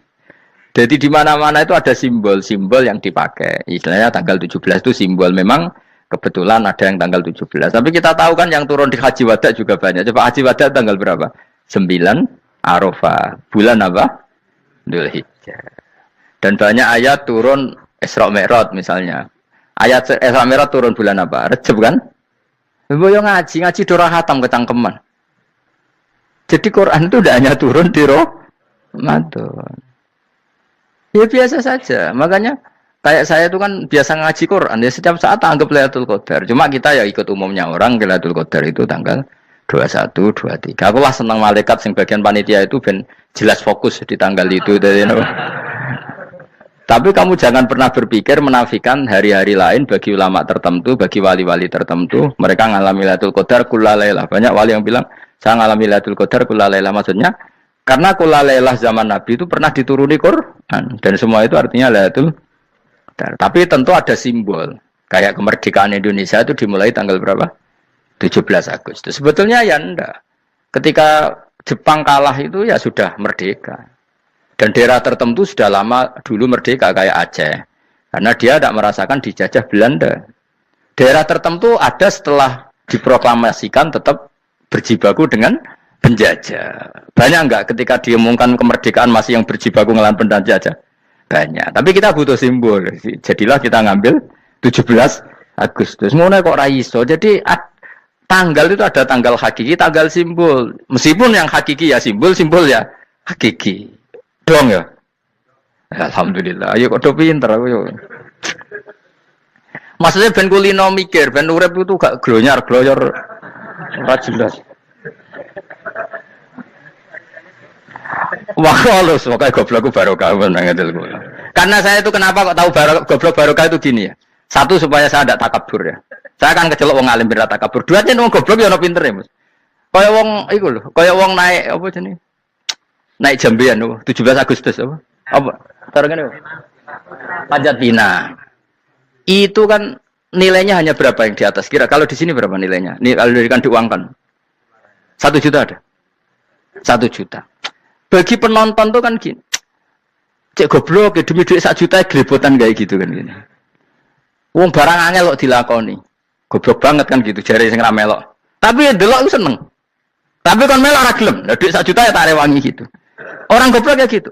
Dadi wong alim ku angel. Wis ngerti nak angel, maka ora usah melok barang angel kan gitu. Berarti pinter gak wong goblok ku? Tak warai ya. Dadi wong alim iku angel. Maka saya menghindari barang angel. Menghindari barang angel itu satu kepintaran. Berarti orang bodoh adalah pintar. Tawarai. Jelas ya? Jelas ya? Alhamdulillah. Makanya kula niku kadang kok pinter kuwe mbak aku. Karena kamu tahu ngalim iku angel. Menghindari barang sukar itu pintar. Berarti wong bodoh iku pintar. Tapi pintar dalam kebodohan. Makanya harus respect. Mbak wong bodoh kudu napa? Respect. Dia tahu ngapal Quran angel, ngapal hadis angel, maca jalalain angel. Suatu yang angel harus dihindari. Menghindari barang angel adalah kepintaran. Wes ngono ae. Dadi kadang-kadang itu GR, Gus Bab aku pinter aku. Kok iso? Dia tahu barang sulit kok dikejar. Itu kan satu kebodohan. Wes uni-unimu ngono dadi. Dan kowe syukur dadi bodoh yang syukur karena ternyata punya sisi kepintaran juga. Dalam kebodohan kita ada sisi apa? Kepintaran. Mun kula terusno. Allah itu siapa? Alladzi ahallana darul muqamati min fadlih. Alladzi rupane dat ahalla kang manggono sapa ladina ing kita darul muqamati ing omah kang dadi hunian. Aili qamati rumah sing dadi hunian min fadli krana mu anugrahi Allah. Nggih kula nyontokno bolak-balik nggih. Semua ini kita di surga nanti berstatus lamanya-lama itu semua karena fadlnya Allah. Karena amal kita tidak cukup. Makanya Rasulullah pernah ditanya, ya Rasulullah betul orang surga masuk surga karena amalnya tidak, karena fadlnya Allah. Saya berkali-kali cerita dalam kitab-kitab tasawuf diterangkan ada seseorang yang enggak pernah maksiat, hidupnya taat. Kemudian ditanya sama Allah, kamu masuk surga karena apa? Saya karena tidak pernah maksiat, taat terus. Kata Allah, ya sudah kamu di sini aja 80 tahun. Ya kamu gak apa-apa di surga sini berapa 80 tahun. Si Abid tadi, ahli ibadah tadi protes. Katanya surga itu selamanya lama. Iya kata kamu kan karena amal kamu di dunia kan hanya 80 tahun. Umur kamu kan hanya 80 tahun. Ya berarti surga kamu 80 tahun dong. Karena kamu menganggap surga karena amal kamu. Fair kan? Amal 80 tahun surganya. Tapi kata jenengan surga itu selamanya lama. Sing selamanya lama itu fadolku itu gak ada habisnya. Kalau amal kamu ada habisnya. Terus kata orang tadi, "Nggih Gusti kula mbusga fadole jalan." Gak, aku kecewa aja. Jadi orang itu harus pakai logika. Makanya agama ini ojo nuruti cerdas yang enggak punya sanad. Lalu gunanya amal apa? Kalau kita masuk surga mergo fadole pangeran, bocah kok geblek gendeng campur gak di sanad. Kita ini punya sanad dari guru-guru kita. Kalau semua surga Allah mensifati itu min fadli, ada unsur fadlnya Allah meskipun kita ngamal. Karena tadi, kalau karena amal kita hanya sak soleh-solehmu 80 tahun. Iku enak soleh terus. ABG puber pacaran, tua dadi mubalek, ya toh ora. Ayo ngaku ae. Tuane delok duang dutan, gede-gede sunah Rasul. Coba kuwapir suwi bareng Islam anyaran sudah dadi mubalek. Banyak. Artinya enggak 80 tahun total kita jadi orang apa? Soleh. Mustafa dadi soleh ya lagi gayane saiki khusuk. Bisa numpak trail gaul. Untung rokono Harley dhisik. Nah, kalau karena amal kita berarti kita di surga hanya 80 tahun. Terus kata Allah, tapi kata jenengan surga selamanya lama. Yang selamanya lama itu fadl saya. Anugerah saya itu tanpa batas. Makanya kita tetap yakin kita seperti ini nanti di surga itu kabeh fadlih Allah. Seperti nas di sini apa? Alladzi ahallana darul muqamati min fadli, bukan karena amal tapi apa min fadli. Bahwa amal kita itu ikut dipertimbangkan iya, tapi ya termasuk yang dipertimbangkan, bukan segala-galanya. Yang paling menjadi abadi di surga adalah fadlih Allah, karena fadl dan rahmatnya Allah itu yang tidak terbatas. Jelas gini ayatnya alladzi ahallana darul muqamati min fadli. Laya masuna orang kepona ing kita via ing dalam jannah pun asobun apa kangelan eta abun si kangelan walaya masuna lan orang menyentuh nak ing kita via fil jannah poluhu pun apa kerepotan. Iya untuk kesep kepayahan minata api saking repot. Li ada mitaklifi karena orang anane mukallaf via ing dalam jannah. Ning swarga supaya enak ora perlu traweh, ora perlu macam-macam. Semen kelon nabi dari sing nganggur-nganggur semen kelon. Nak sing soleh-soleh papan atas sesuai pangeran sesuai kelas masing-masing napa? Sesuai apa? Kelas masing-masing. Nah, sing kuapok melarat menawa numpak ampat ngalor gitu tuwabrakno bariku njaluk meneh tuwabrakno meneh. Saking dendame ning donya ora alpat ra iso numpak. Dadi numpak kan ya templono jurang, paham ya. Bariku njaluk apa? Anyar meneh. Bojo ngono sing wayu buak gentine. Saking dendame di bojo arek ning donya. Serapo bos gak masalah ini swarga aman apa? Wa dzikrusani uta nyebut sing kedua atabi'i kang anut lil awali maring sing awal ditasri karo nyeplosno binafsi lan nafekno lugu. Maksudnya nasab manane repot, lugu yo manane repot kok diatafno berarti bener-bener ning akhirat iku yo ora ono repot, ora ono kangelan. Waladina uta wong akeh kafaru kang kafir sapa ladina, iku lahum tetep kedhe ladina naru jahannam atin neraka jahanam. Orang-orang kafir itu pasti masuk neraka. La yuqtal. Maksudnya kafir dan dengan definisi yang mati alal kufri. Kalau masih di dunia kamu tidak bisa menvonis si A si B pasti kafir karena finalnya adalah di husnul khotimah atau su'ul khotimah. Maka status sekarang. Kita dikatakan mukmin ya sekarang, yang sedang kafir ya sedang kafir. Bisa saja yang sedang fasik nanti mati soleh, yang sedang soleh nanti mati fasik. Makanya kita enggak berhenti doa apa ya muqallibal qulub tsabbit qalbi ala dinik, karena kita tidak pernah tahu. Makanya status kafir ya wamatu wahum kufar. Sebagian ayat apa wamatu wahum kufar, status yang permanen adalah dalam keadaan mati, dia dalam keadaan kafir. Tapi kalau masih di dunia gini enggak jelas. Makanya saya suwun ya, kalau kita harus toleransi sebagai warga Indonesia, kalau kamu orang alim, toleransi atas nama agama, karena yang sedang kafir pun tidak jaminan selalu kafir. Jadi kita tidak perlu musuhan, karena memang semuanya tidak mesti. Ya itu kalau atas nama nopo agama. Kalau atas nama negara ya memang kita berkawan atas nama sama-sama bangsa nopo Indonesia. Kalau atas nama agama ya memang nggak mesti juga. Bisa saja mereka husnul khotimah. Kita tidak pernah tahu. Makanya Allah terbilang wa qulu linnasi apa husna, dengan siapapun yang baik. Lah soal nak diperangi kita perang ra kudu wong kafir. Lah kowe ape dibaca wong Islam ya males. Lah ki meneng ae disembelih. Wah. Ya soal itu kan bab sial, bab mempertahankan apa diri. Itu udah harus dengan orang apa? Kafir. Misalnya ada penjahat mau membunuh istri kamu. Kamu tentu dibolehkan Islam melawan. Paham ya? Makanya di kitab-kitab fikih diterangkan ada bab di mana harbi itu kafir yang melawan kita, itu boleh kita lawan. Tapi kata sarah-sarah itu udah harus kafir. Dalam konteks apa? Kita mau digarong orang atau istri kamu mau diperkosa orang, ya kamu wajib melakukan perlawanan. Jadi tidak adifa anil dzali apa adifa anil nafsi. Makanya Nabi mengatakan mangkutila duna mali bahwa syahid. Jadi itu kan disiplin fikih. Makanya ngaji ya. Makanya tatus soleh juga gitu. Orang soleh yang sedang soleh nggak boleh kumoluhur, bisa saja suul khotimah. Kita punya cerita banyak. Misalnya Khalid bin Walid, Wahsi itu kayak apa Nabi bencinya sama Wahsi karena pembunuh Sayyid Hamzah. Tapi dia mati husnul khotimah. Sa'labah yang punya gelar merpatinya masjid karena selalu itikaf malah suul khotimah. Kita tidak pernah tahu. Dan tidak pernah tahu itu bagus. Karena menjadi mawas diri, menjadi tawadu. Tawadu itu ekspresinya macam-macam. Boleh ada ya ulama yang ini cerita aja ya. Ada ulama yang mau dicucup. Alasannya didik santri atau masyarakat biar hormat sama orang alim, itu ya benar. Ada ulama yang nggak kerso dicucup. Alasannya saya sendiri untuk melawan ujub saya, keangkuhan saya, kesombongan saya. Ini namanya istihad. Boleh, bebas orang boleh. Kenapa? Istihad. Abdullah bin Mas'ud itu nggak senang punya santri derekno dia. Karena kata beliau dilatan ditabe wa fitnatan lil mabuk. Yang derekno itu hina, dia khawatir kumo luhur apa? Kiai kalau kelamaan di derekno itu kan kumo luhur.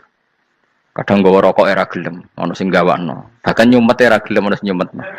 Padahal kok film geng Cina ae. Geng Cina kan padha kan. Kadang kene bangga wong kok geng Cina kok apa. Tapi banyak juga ulama yang mau biar gue iling-ilingan di enggak apa-apa, semua itu istihad. Napa semua itu enggak apa-apa kita. Makanya saya itu ya kadang salaman, kadang enggak. Karena istihad kita banyak. Uwais Al-Qarni itu nggak mau salaman, bukan karena dia menolak salaman, dia takut kalau ada tradisi begitu orang dicucup-cucup terus sombong, itu juga bahaya bagi yang dicucup. Tapi ya salaman tetap sunat, kita tetap yakin salaman itu sunat karena mendidik anak atau masyarakat hormat sama orang alim. Tapi kalau itu terlalu masif, nanti orang yang abal-abal menjadi keangkuhan. Delok wong sakmenake nyucup aku kabeh, keren gak? Keren apa nih? Soalnya jangan ditakdir pun rokok aneh-aneh. Enggak ada yang keren di dunia. Yang keren adalah makanya Salman Al Farisi ketika dia sukses menaklukkan Persia itu mau syukuran. Kata Salman Al Farisi, enggak Jong. Kalau saya nanti masuk surga, saya mau syukuran. Tak undang kan. Kau juga punya rencana syukuran di surga. Nanti tak undang sama. Dan enak kan enggak usah biaya undang. Pesta besar-besaran. Enak seneng dugem-dugem ning kono ora ono maksiat. Sekono go babonmu, widadarimu go. Piro kan widadari piro? 70. Piro, Mas? Ki rencana piro, Mas? Piro? Kan 70, Mas. Nanti tak undang. Saya punya rencana, pokoknya sekali masuk surga bersyukuran besar-besar. Kayak tak undang ra ono berarti ning neraka.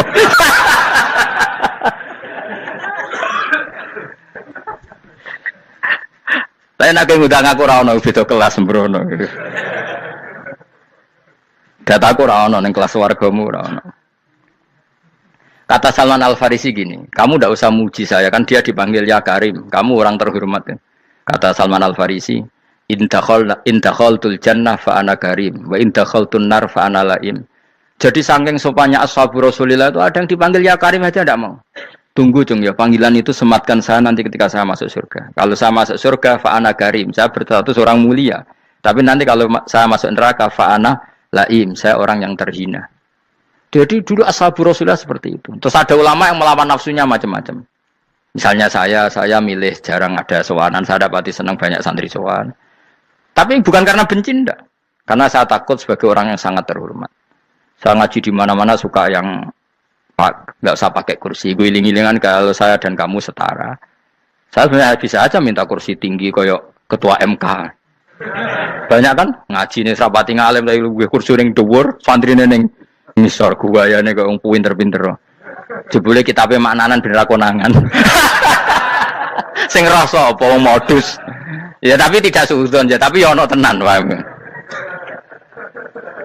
Tapi kalau saya cara berpikir sederhana, kita kan sama-sama umatur Rasulillah ya sudah lah hadin sawa. Lu andai kan kamu sanggup maca kitab ya gentenan ra masalah. Kadang dia maca aku ngrungokno, kadang aku maca enggak apa-apa. Nah ono sing wani. Tapi sekali salah tak lorot. Nah. Jadi dulu sahabat itu biasa. Ada yang cara ekspresi tawaduk kayak Wais Al-Qarni enggak mau salaman karena takut dicucuk. Ada yang suka salaman karena mendidik. Banyak cara mereka melawan nafsunya sendiri. Apa? Melawan apa? Nafsunya.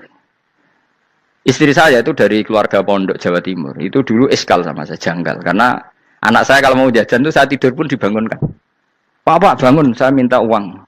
Itu ya sampai sekarang begitu. Istri saya itu iskal, janggal. Karena janggal kan ada Jawa Timur sopan sekali sama orang tua. Tanya saya. Karena dia keluarga orang terpelajar, tanya. Kenapa itu dibiarkan? Saya jawab saya. Ya kalau tidak minta saya nanti minta mbak-mbak atau kangkang. Orang yang paling harus dingel-ngelo anak itu orang tuanya. Jika yang paling harus diganggu anaknya ya orang tuanya. Sampai sekarang anak saya berani minta mandi saya, gendong saya. Kalau orang tuanya aja gak siap dingel-ngelo lalu apa kata dunia? Kan aneh. Nah itu ajarannya bapak. Saya dulu bapak Sugeng itu biasa jagoan sama bapak. Ya biasa misalnya saya lupa kalau pengen mangan ya cung tuku. Zaman itu pakai motor, pakai sepeda motor biasa sama bapak ke pandangan. Saya sampai sekarang sama anak-anak saya akrab. Karena pikirannya orang tua saya dulu ajarannya yang paling berhak dingel-ngelo anak ya orang tua. Ini kan gak fair. Kita sebagai orang tuanya digugah gak terima, kon ngedusi gak terima, kon nyawi gak terima, orang lain disentak suruh nyawi. Dan orang lain itu pembantu hanya karena kamu gaji. Kamu gaji seberapa? Hubungan anak dengan pembantu itu kan karena uang. Kamu ingin berbasis hubungan hanya karena itu goblok sekali. Hanya istri saya nerima. Jadi ini bukan berarti saya bikin konsep begitu ya, ini cerita saja. Banyak guru-guru kita termasuk orang tua saya kalau ngajarkan gitu. Tapi ya tentu ada orang yang ngajarkan anak oleh gugah wong tuane pas turu. Ya kalau pas turu ada alternatif ibunya enggak apa-apa. Kalau enggak ada, ibunya juga enggak ada. Terus alternatifnya orang lain kan buruk sekali. Kalau alternatifnya orang apa? Lain. Tapi orang tua kita kadang kesuwen oleh didik adab berlebihan sampai anti ilmu. Ya itu tadi didik adab tapi anti ojo gugah wong tuamu, wong turu ojo digugah. Akhirnya Nyon Sewu minta tonggo, pernah bulik bude yang kadang Nyon Sewu mereka sendiri susah kan, enggak punya uang kan terjadi kacau. Demi adab tapi menghilangkan ilmu. Enggak boleh, nomor satu itu ilmu baru adab. Coba orang paling berat dingel-ngelo anak harusnya siapa coba?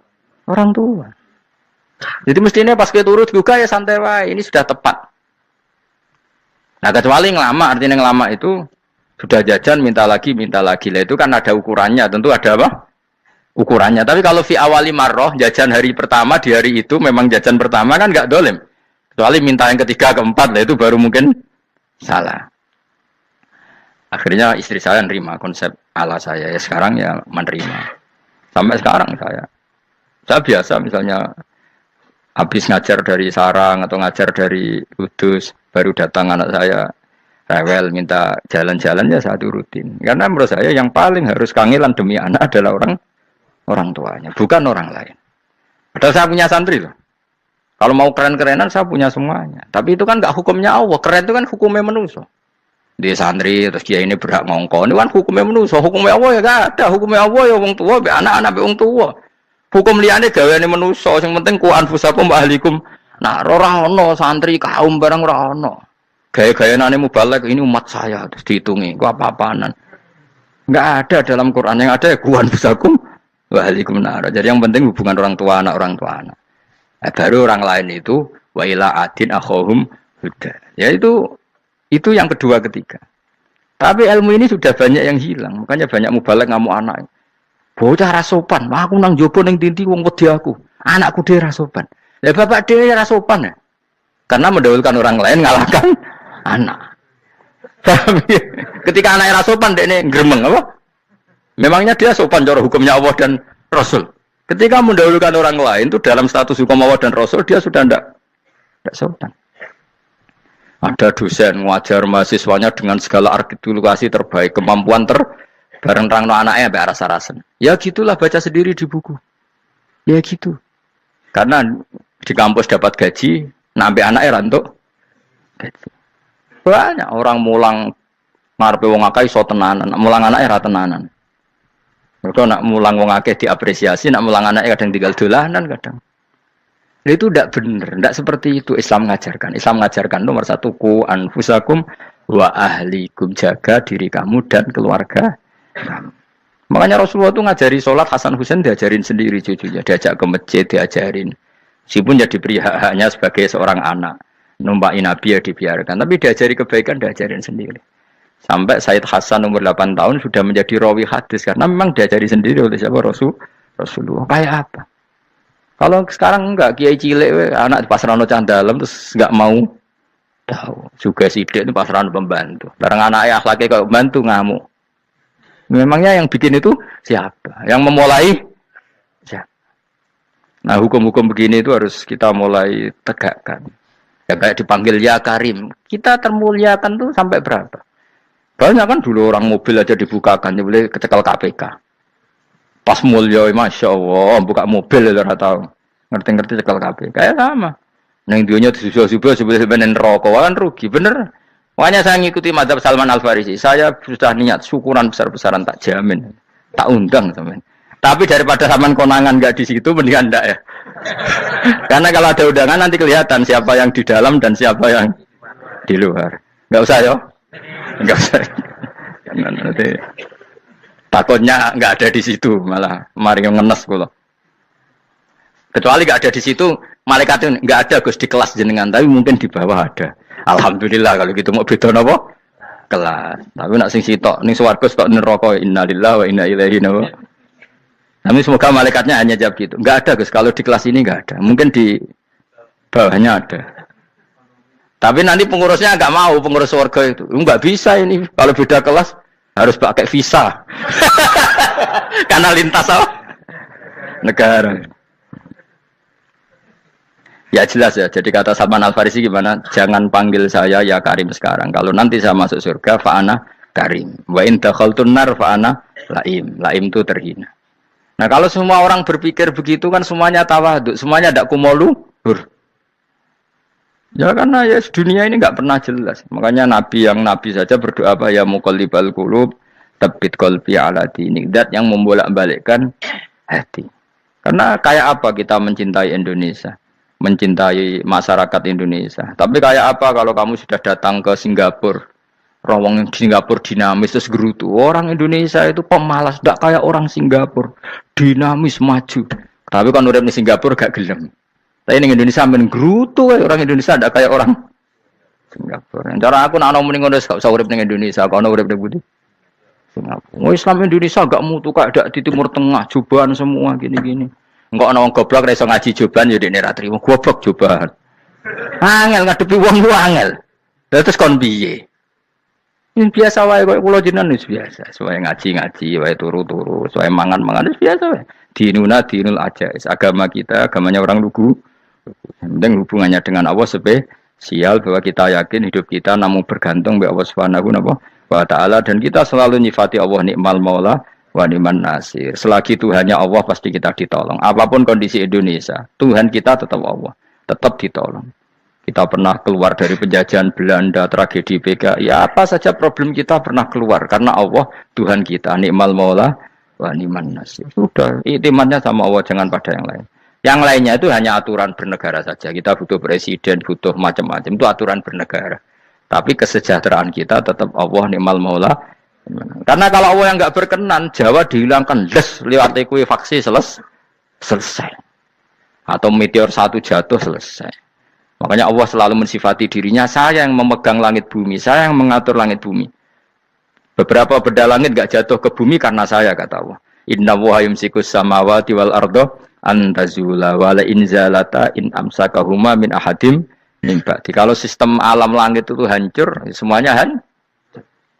Tapi kita enggak. Kadang-kadang membayangkan dunia enggak hancur itu kalau kestabilan negara. Negara tak stabil, kalau alam enggak stabil mau apa? Semuanya enggak koruptor, semuanya adil. Tapi diguncang gempa tetap selesai.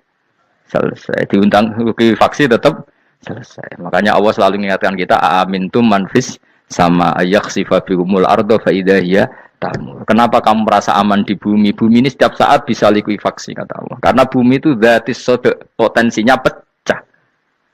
Tapi kalau kita ingat situ kan akhirnya bergantung sama Allah sambil bernegara secara benar, bertetangga secara benar. Susahnya apa sih hidup benar? Wong hidup benar itu nikmat. Kulo mboten nate urip susah.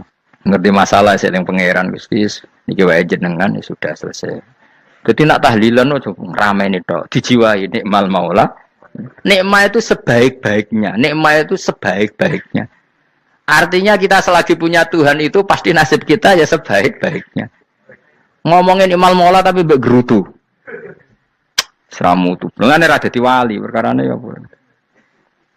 Jadi wiridane wae tapi ra dijiwai, enggak boleh seperti itu. Tapi lumayan timbang ya ra wali ra wiridan malah ra karo-karuan malah. La yuqda alaihim raden putusna sapa alaihim ing atase ahlun nar bil mauti lan mati fayamutu mongko iso dadi mati sapa ahlun nar fayastarihu. Mongko iso istirahat sapa ngake. Jadi ahlun nar ketika disiksa minta mati. Maksudnya mereka minta mati itu tidak merasakan sakit. Tapi nyatanya mereka sudah tidak bisa mati. Berarti disiksa terus terus walai khafaf lan ora den ringan napa anhum saking ahlun nar min adzabia saking siksa sinar torfata ene ning sak kedape mri dari kakak mengkono-kono kabeh kama jasinahum tegese kaya oleh males ingsun wong akeh nadzi males ingsun kula kafurin ing saben-saben wong sing banget kafire banget ingkare ning Allah lan nikmat-nikmate Allah manane kafir bilya iklan ya yadzi wa nun lan nun al maftuhah kados kita tidak yadzi tapi napa nadzi nggih kadalika nadzi kula kafur. Jadi walhasil kemaluan sing ana ning donya rasa malu dipermalukan ning donya iku luwih ringan timbang nanti kita dipermalukan ning mahsyar di depan umum. Jadi misalnya mau kaya ya contoh paling gampang tadi. Kowe hasud mbek wong ning dunya iso mbok sembunyikan nanti dipermalukan Allah ning akhirat karena kamu duwe rasa hasud. Apalagi kalau ngenteni jatuhe wong soleh, jatuhe wong alim, orang-orang yang berkontribusi terhadap agama iki. Terus kowe hasud mbok arep-arep jatuhe lha nanti dipermalukan di hari nopo kiamat. Itu lebih ngeri kalau kita punya dosa yang kita nanti dipermalukan di hari nopo kiamat. Wasali sute sing kaping 3 iku aya khofen to wedi sapa wong ing kibali setane sanging sisi setan. Ayub tilan to batalo sapa setan amal ing amale wong ai sholihat sing amal saleh. Amal saleh yang kita lakukan lama puluhan tahun. Ya mau misalnya kowe ngurmat yatim puluhan tahun ikhlas tapi setelah dia jadi dokter atau jadi orang besar ketika lupa kamu terus kowe getun karena ngamal sama seseorang yang nggak bisa balas jasa berarti amal kamu itu dibatalkan. Mulane kok ora ana wong alim kecuali cuek karena tadi tapi kadang masyarakat itu ya angel kandhanan. Hampir semua orang alim itu nggak suka kenal santrinya bukan karena nggak mau bukan karena tadi sebetulnya ingin sebar mulang ya wes mulang karena kalau kenal takutnya itu memanajemen atau ngatur-ngatur kok akhirnya terus kena gak dituruti seakan-akan wong ngaji ini mbak aku kok gak nuruti aku sehingga banyak orang alim yang milih cuek itu yang ditakdir kenal ya kenal yang ndak itu sebetulnya hanya untuk menjaga ikhlas ben tidak selalu mengatur-ngatur kena ngatur-ngatur ujung-ujungnya hadun nafsi bisa membatalkan amalnya dia mulangnya itu tadi ya masyhur banyak orang alim yang nggak mau ditemuin muridnya bahkan Sufyan Ats-Tsauri itu masyhur yang boleh sowan saya harus yang nggak pernah ngaji saya yang boleh ketemu saya yang tidak ada urusan ngaji dengan saya karena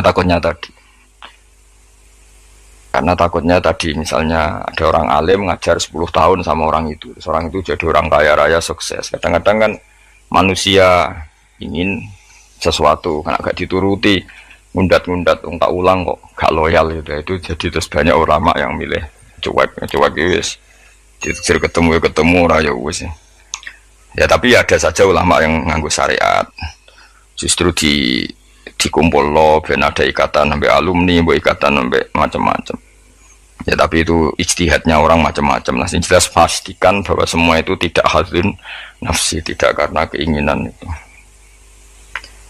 memang berat aturan-aturan menjaga ikhlas itu berat. Yang jelas saya pastikan nak ono wong gawe perkumpulan grup alumni ngaji atau alumni apa saja asal ndak nafsu gak apa-apa. Tapi kalau kira-kira itu nafsu ya tidak usah diteruskan karena nanti takutnya barang yang kita lakoni misalnya kayak kula jenengan kan ngaji Jalalain Amam. Saya tentu suka nggak kenal kalau nuruti karena itu lebih aman secara ikhlas. Tapi kalau terlalu begitu nanti takutnya nggak ada silaturahim, nggak ada penguatan agama Allah karena nggak ada muasalah, nggak ada sambung menyambung. Itu kan setan itu kan di sisi muasalah ya kamu diganggu karena nanti bisa memanajemen kalau ndak tersinggung.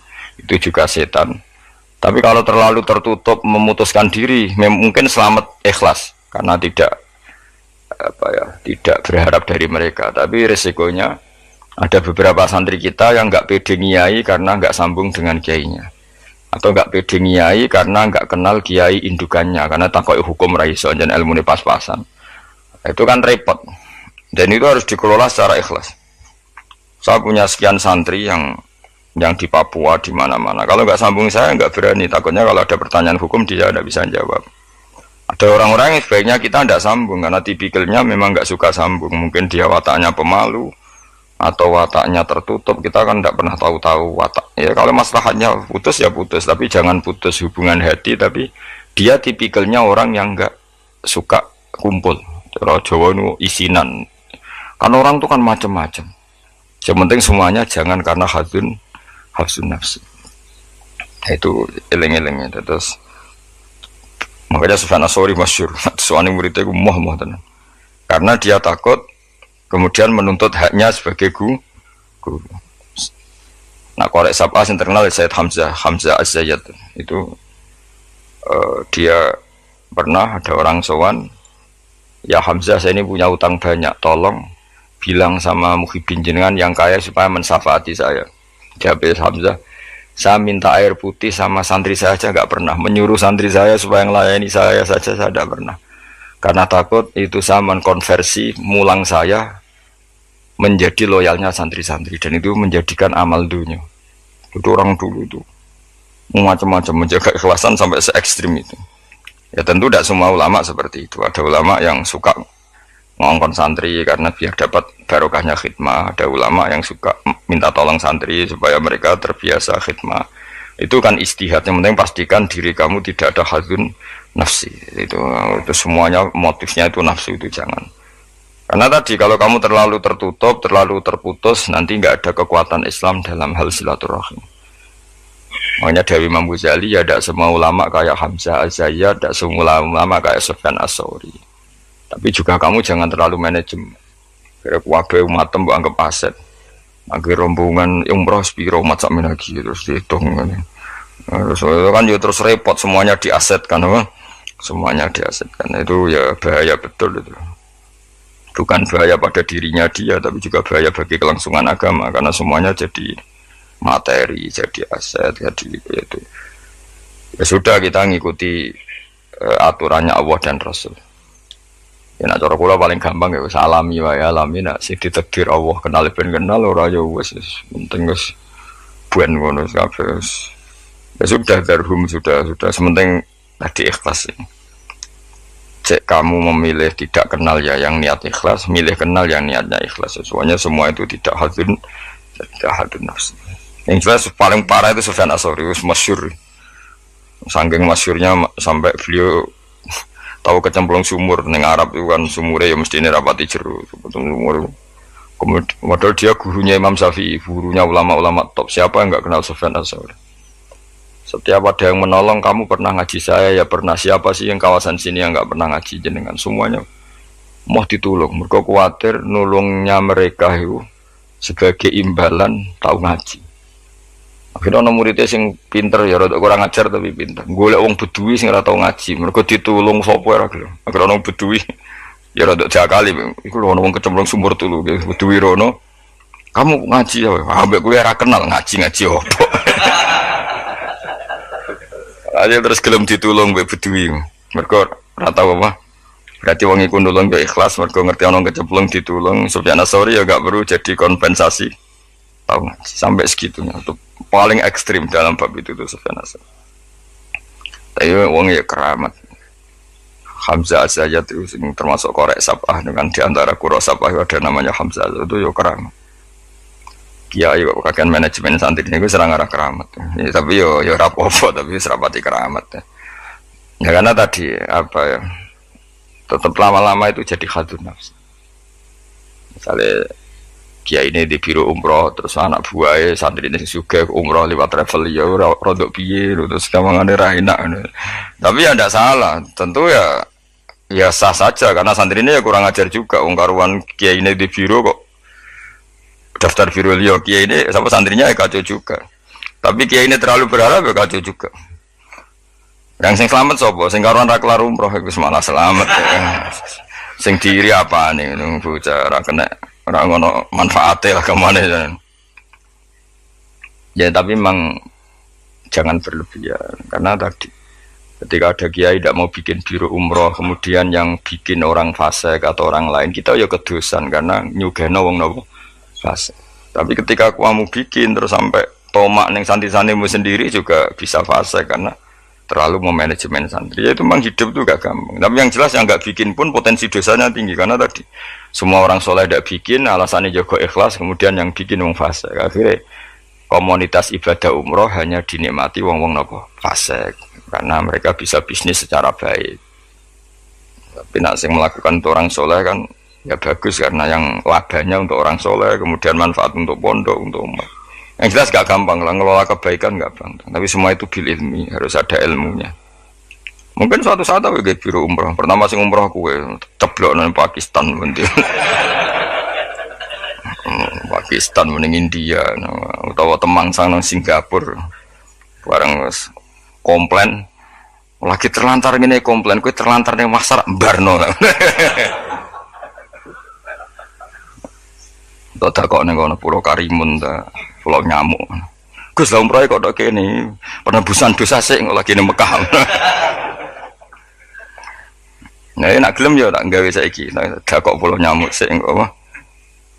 Beristighfar cokoti nyamuk dosa milang. Nek kita irung ilang ya terusno engko terus lagi. Kulon paling wedi nggih manajemen angel, ngaji itu angel. Tapi siapapun itu anut umume ulama. Setahu saya guru-guru kita ku ya ana sing gawe warung, ana sing duwe toko karena tadi nak santri blonjo ning liyane ya sakake kiaimu. Tapi kalau terlalu berharap ya sakake santri itu kan enggak gampang memanajemen. Begitu juga umroh ya gitu, haji ya gitu semuanya. Makanya Rasulullah itu unik. Rasulullah itu di banyak hal juga kelihatan enggak apa-apa enggak kenal sahabat. Karena ya mungkin Nabi ingin semua orang punya dunia sendiri-sendiri gitu. Tapi kadang kelihatan tanya-tanya sahabat yang enggak hadir ditanyakan, yang enggak kelihatan ditanyakan. Ada yang enggak ditanyakan karena tadi tipikal orang itu macam-macam. Ada yang suka ditanya, ada yang suka enggak. Allah bikin watak manusia kan beda-beda. Ono sing wong sowan kiai malah ngel-ngelo kiai. Saking sopane mlungker terus nak gak ditakoki gak omong. Malah bingung lho kiai ini maksudnya iku piye sowan mau mlungker tok terus. Nah, ono sing sowan niku saking ramahe menomong nganti kiai ini ra keduman ngomong.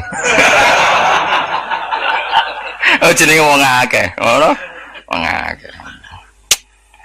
Sing barno semacam-macam dunya. Malah ngel-ngel wong semua terus piye kiai ini bukan piye. Dikandani ora roh maksude ku piye. Ditakoki yo keselen takok. Mau jawab sitok wah. Angking sopan. Warafi uta kang kami papa tu ayak khofain to wedi sapa wong mingkibal di malakil mauti sanging sisi malakatul mauti. Ayak khoda ento ngalap sapa wong ing wong ayak bida tegese jupuk sapa wong ruhahu. Yak bida tegese jupuk sapa malakul mauti ruhahu ing nyawane wong halakoni. Ing tingkah anane wong fi ghaflatin ing dalam lali anillahi taala sing Allah taala bahtatan kelan dadaan efujatan tegese dadaan min wairi taqaddumi sababil mauti saking tanpa sebab pemulaan kematian. Kita selalu takut ujuk-ujuk malakul mauti jupuk nyawa kita dalam keadaan lupa Allah Subhanahu wa taala. Nane nek ape mati loro sik yo ana hikmahe supaya iso siap. Tapi aja terus loro dunia muntek gue ngobat terus mati. Aduh sih gak sopan ya, wah gak sopan. Dunia loro kok nganti dunia entek lagi mati suwung nak bakat. Aduh ora bakat apian. Mbok yo aja manak mati ae ora usah ngentekno dunia sik sake anakmu lho. Kadang wong kan akeh loro piye ngentekno dunia bariku tetep mati. Cara kula iku kurang beretika niku sake aneh. Aja geman ngono maksude. Saake kan anak apa?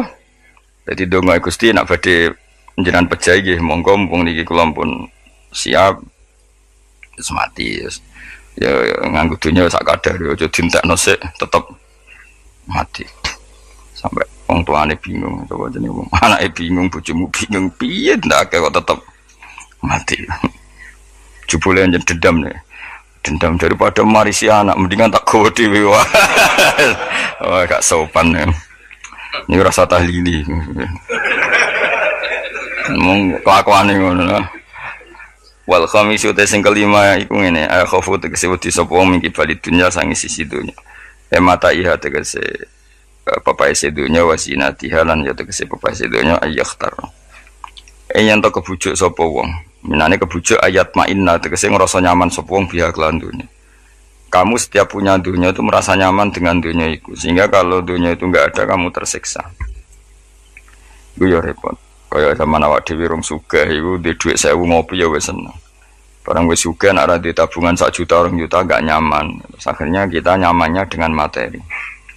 Dhisik lunga iku ya wong mayeme nggo jimat. Saiki nek gak nggo ATM, nggo HP wis gak nyaman. Wis saiki lunga jimatem karek ning omah tetep lunga, tapi nek ATM karek utawa HP-mu karek balik. Aduh repot. Ya wis ngono macam-macam. Ya serapopo zaman akhir, tapi kita tetap belajar secara ilmu. Napa belajar secara saya lu mau Jakarta ya nyaman-nyaman. Sebayangno nak terlantar ya turun di masjid. Saiki gak nak gak di hubungan WA wong Jakarta ora nyaman. Mereka pengen nyaman di Jakarta, mereka kancane akeh. Sono yang saiki ruwet. Jane ora usah bayangno ngono. Kula kecelok wong alim termasuk tokoh. Kula lu ngono ndi ora tau ngubungi wong setempat wis. Anu kula biasa teng terminal Surabaya suwi bisira liwat santai. Kabeh kawulane pangeran ketemu wis ribet, ketemu dagang asongan kawulane pangeran kabeh umat Nabi wis ora ribet. Ditulung wong sugih iku bolak-balik diterno. Ala wong awam bolak-balik. Soale urip ora usah di manajemen ben kono. Ning donya mesti 8 menit ya ribet. Dadi uripem iku umure donya mulai digawe nganti kiamat iku dinisbatno akhirat ana sing ngitung 8 menit. Iku mulai pertama donya digawe nganti dina kiamat.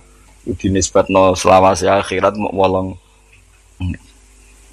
Pemene umurmu trimo 80 tahun iku 0000 sekian. Ya ngono kok ben dihormati wong ben dicoba ora penggawean ben. Tapi kalau kamu nggak suka dicucup orang, nggak suka dihormati, itu juga buruk juga kalau berlebihan, karena kamu ndak ingin umat punya adab, punya etika. Tapi kalau kamu ingin umat punya etika juga berlebihan, karena jangan-jangan itu nafsu kamu ingin dihormati, nggak gampang ngelola itu semua nggak gampang. Saya juga nggak suka orang sufi yang berlebihan, nggak suka dihormati, nggak bisa salami template, nggak suka khawatirnya nanti mendidik umat tidak punya etika, tidak punya aturan, tahu hak-haknya guru. Tapi kalau kamu itu berharap itu berlebihan, jangan-jangan karena nafsu kamu yang ingin dihormati. Maka kita harus seimbang. Kita juga suka umat itu sopan, karena itu menjadi umat berperadaban. Kalau berperadaban maka lebih mudah menjaga Islam. Tapi kalau kamu manfaatkan sebagai bagian jatah nafsu kamu itu pasti kamu disalahkan Allah juga. Karena tradisi umat menghormati, kamu manage supaya menguntungkan diri kamu, itu nafsu. Makanya itu ngelola itu tidak gampang. Tapi kalau kamu suka, aku gak seneng dihormati orang, kemudian orang gak punya etika, itu juga disalahkan Allah karena menciptakan umat tanpa apa? Etika. Ya sudah, makanya itu hebatnya Nabi. Nabi itu kadang dihormati duka, tapi kadang ada orang tidak hormat ya duka, karena enggak masyhur kan Nabi kalau beliau liwat kok sahabat berdiri, beliau ngendikan, kamu jangan memperlakukan saya kayak raja-raja ajam, biasa saja, gak usah berlebihan. Tapi ketika ada orang nggak punya etika, Nabi juga duka, karena Nabi diutus liutamima makarimal akhlak. Tapi semua itu nggak ada nafsu. Itu hebatnya Nabi Muhammad SAW. Semua itu ditata. Sekamane kita di santri medit itu ya seneng. Mergo itu didikan yang nggak baik. Tapi misalnya kowe berharap santri kulo mau dengan makna ngekei kowe, itu ya babnya ditomak. Napa babnya di tapi kalau membiarkan santri medit, kamu tidak tarbiyah. Medit adalah sifat yang dibenci Rasulullah, dan kamu membiarkan orang itu medit. Ya itu kita harus punya tadi ilmu lagi-lagi yang bisa mengelola itu semua apa? Ilmu. Wasa disutai kang kaping 6 iku aya khofa ento wedi sapa wong mingki balil ahli saking sisi keluarga wal iyali lan anak putu wahum utawi al ahlu wal iyal iku man wong yamunu kang rumat sapa wong hum ing wong akeh. Dikatakan keluarga orang harus kamu rumat. Kamu harus punya ketakutan juga sama anak-anak kita, sama keluarga kita ayyash dakhila. Yen to dadi sibuk sapa wong bihim mok kelawan ngurus keluarga. Soale kowe dia anak wae perainan jaluk perainan bojo blonjo mbok urusi terus kapan kowe eling pangeran. Tapi misalnya kira tau ngurusi blas malah kowe dianggap problem. Nah itu kan kita harus bisa ngelola itu. Misalnya kita jadi kiai, anak atau bocah liburan, nanti pasti dianggap gara-gara bapak mulang saya tidak pernah dijak hiburan. Akhirnya anak trauma jadi kiai. Mereka reputasi kiai itu ora tau napa hiburan. Tapi kalau kamu selalu liburan, ngaji kapan jadi kiai kamu? Nah, itu kan gak gampang ngelola itu. Tapi kalau ngaji terus sampai anak merambut jalan-jalan, nanti lama-lama anak kamu cara berpikir ngaji itu problem. Mulane kudu seimbang mesti hak anak-anak dolanan dituruti. Hak bojomu nek ngetro mulai bosen mbek kowe ya turuti. Kowe lagi mangkel turuti ben mulai. Ora aku suwen ketemu mboke cerewet juga balik meneh. Dadi sing ngono. Lane donga di mertua cerewet ben bojomu ora kerasan ning omah. Susah lho di mertua apian karena kadang anak ini lebih nyaman dengan ibunya timbang sama suaminya. Jadi ono santri takok, Gus di mertua apian niku enak ta ora? Mbah karek kowe. Ternyata jawab, "Ra enak, Gus." Kok iso? Dekne kuwi apian, kancaku wis apian. Tapi wong tuane mertuane luwih apian. Jika anake tetap nyaman ning omah timbang mbek bojone. Akhire dongo ya Allah mertuaku muga ora apian.